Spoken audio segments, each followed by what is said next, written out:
जय श्री महाकाल। सुधा नाम की एक साधारण सी गृहिणी थी। उसकी दुनिया उसके पति और 2 बच्चों के इर्द गिर्द ही घूमती थी। सुबह से शाम तक घर का काम, बच्चों की पढ़ाई और परिवार की देखभाल ही उसकी जिम्मेदारी थी। जिंदगी भले ही साधारण थी, लेकिन उसमें प्यार और सुकून था। उसे कभी यह महसूस नहीं हुआ कि उसके पास कोई डिग्री या नौकरी नहीं है, क्योंकि उसका परिवार भी उसका संसार था। लेकिन अचानक एक दिन किस्मत ने ऐसा मोड़ लिया जिसकी उसने कभी कल्पना भी नहीं की थी।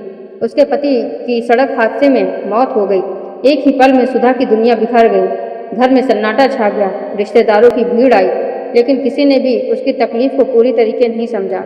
कुछ लोग उसके दुख में साथ खड़े हुए, तो कई लोग फुसफुसाते हुए कहने लगे, बेचारी औरत अब क्या करेगी। और कुछ तो सीधे सीधे ताने देने लगे, इस उम्र में औरतें कहाँ काम कर पाती हैं, अब तो बस बच्चों को किसी तरीके पालना है।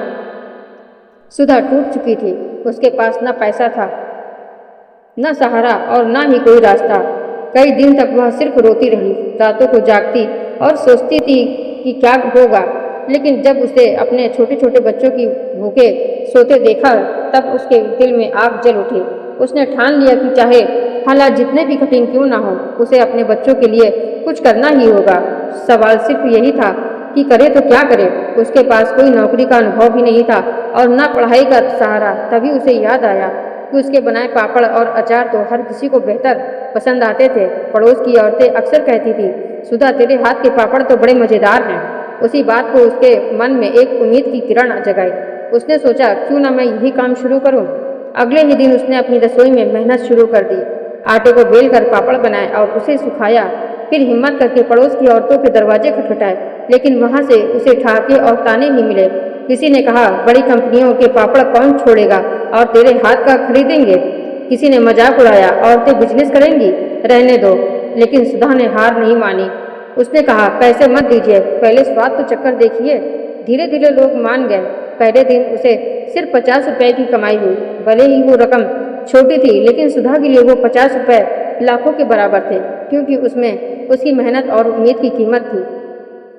लेकिन यह रास्ता आसान नहीं था। कई बार पापड़ खराब हो जाते, कभी ग्राहक वापस कर देता, कभी ऑर्डर नहीं मिलता और कभी मजाक उड़ाया जाता।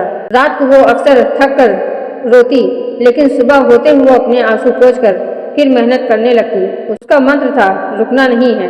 धीरे धीरे उसकी मेहनत रंग लाने लगी। एक दिन एक दुकानदार उसका पापड़ चखने लगा और कहा, सुधा तुम्हारे पापड़ बड़े अच्छे हैं, मैं इन्हें अपनी दुकान में बेचूंगा। ये उसकी जिंदगी का बड़ा मोड़ था। अब उसके पापड़ घर घर नहीं बल्कि दुकानों तक पहुंचने लगे। धीरे धीरे ऑर्डर बढ़ते गए। वो औरतें जो कभी उसका मजाक उड़ाती थी, अब खुद उससे कहने लगी, हमें भी अपने काम में शामिल कर लो। सुधा ने उन्हें भी काम देना शुरू कर दिया।